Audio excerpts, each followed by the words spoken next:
मेरी बात सुन, लोग तेरे पीछे पड़े रहते हैं। खैर इतना नाम नहीं होना चाहिए ना, बन तू चुप भी रहेगी तो तेरे पे कंट्रोवर्सी बनेगी, तू बोलेगी तब भी पड़ेगी। ये मेरे साथ नहीं रहती बेटा। और उसकी कोई कंट्रोवर्सी नहीं है और ना कोई बातचीत है हमारी में। जो मुझे रिस्पेक्ट देता है मैं उसको रिस्पेक्ट देती हूँ, जो मुझे रिस्पेक्ट नहीं देता कोई मसला नहीं, मैं उसको कोई गलत नहीं कहती, लेकिन जैसे को तैसा, मतलब जो जैसा करेगा उसके साथ वैसा ही होगा। कोई अच्छे से मिलेगा उसके साथ अच्छे से मिला जाएगा। तब फ्रेंडशिप वो होती है जिसमें एक दूसरे को समझा जाए, जिसमें एक दूसरे के कामयाब होने में उसको दाद दी जाए, जिसमें अगर कोई अगला परेशान हो तो उसका साथ दिया जाए, जिसमें अगला खुश हो तो उसकी खुशी में खुश हुआ जाए, और जहाँ उसकी अप्रिसिएशन बनती है उसे अप्रिशिएट किया जाए, और उसी जिस तरह आप उसके साथ हो उस तरह से आप दूसरे लोगों के साथ ना बिहेव करो।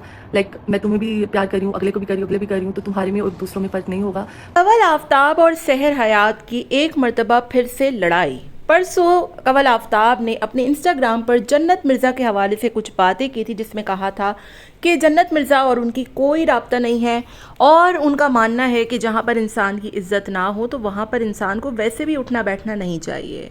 जिसके जवाब में सहर हयात एक मर्तबा फिर से कूद पड़ी और जन्नत मिर्ज़ा पर तनकीद के तीर बरसाते हुए कहा कि कुछ लोग आजकल तुम पर बेवजह टॉन्ट कर रहे हैं और कंट्रोवर्सी का हिस्सा बनने की कोशिश कर रहे हैं, जबकि तुमने तो ना किसी को कुछ कहा है और ना ही किसी को कुछ जवाब दिया है।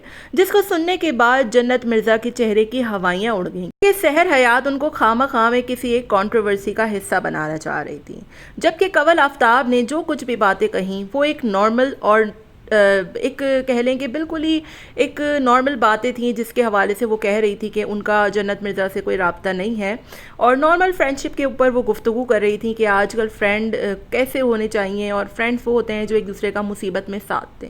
जबकि सहर हयात एक मरतबा फिर से उनकी कंट्रोवर्सी में बीच में एक कह लें कि कूदी मारने की उन्होंने कोशिश की और इसका पार्ट बनने की कोशिश की। ताहम जन्नत मिर्ज़ा ने इन तमाम चीज़ों को इग्नोर करके ना सिर्फ सहर हयात को इग्नोर किया बल्कि कंवल आफ्ताब को भी फुली इग्नोर किया, क्योंकि वो इस कंट्रोवर्सी का हिस्सा बनना ही नहीं चाहती थी।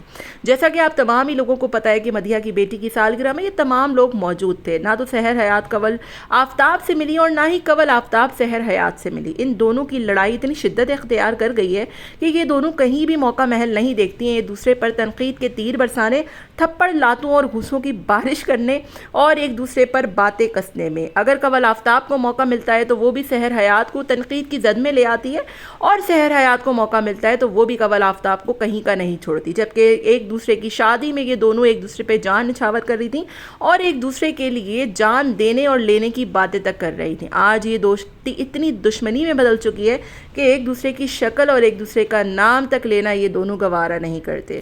आपका इस बारे में क्या ख्याल है ज़रूर बताइएगा। मिलते हैं नेक्स्ट वीडियो में। Till then take care, ta-ta bye bye, अल्लाह हाफ़िज़।